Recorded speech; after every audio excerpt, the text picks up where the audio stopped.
কোরবানির ঈদে পিকআপ দিয়া গরু টানে, আর রোজার ঈদে মানুষ রামের বলদ টানে। কথা বুঝেন? এই পিকআপ দিয়া কোরবানির ঈদে বলদ টানবে, আর রোজার ঈদে এই বলদ রে টানবে।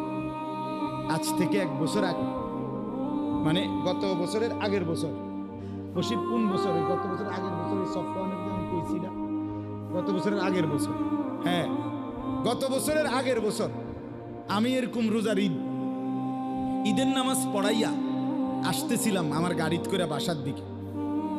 তা আমার সাথে আমার ছোট ছেলে, আমার দোনো ছেলেই ছিল গাড়ি, আমার সাথে নামাজ পড়ছে। তা আমার ছোট ছেলে সফওয়ান, তার তখন 6 বছরের মতো হবে বয়স। তো সে গাড়ির বসা, হঠাৎ আপনার এই হঠাৎ থেও আইতেছি, হঠাৎ দেখছে যে এই পিকআপের মধ্যে করে এই ডেক সেট ঈদের দিন এরকম অনেক ছেলে এরকম লাফাইতে আছে আর গান বাজতেছে। এ তো ছোট মানুষ, আমার ফুতে কইতেছে আবু আবু আবু আবু এটা কিতা এরকম করে কাম। হেতে হঠাৎ অবাক হয়ে গেছে, এরকম করতেছে কেন, এরা এরকম লাফাইতেছে কেন, হেতে বুঝছে না বিষয়টা কি। পরে আমি বললাম তারে, আব্বু তারারে আজকে সকালে কুত্তা কামড়াইছে।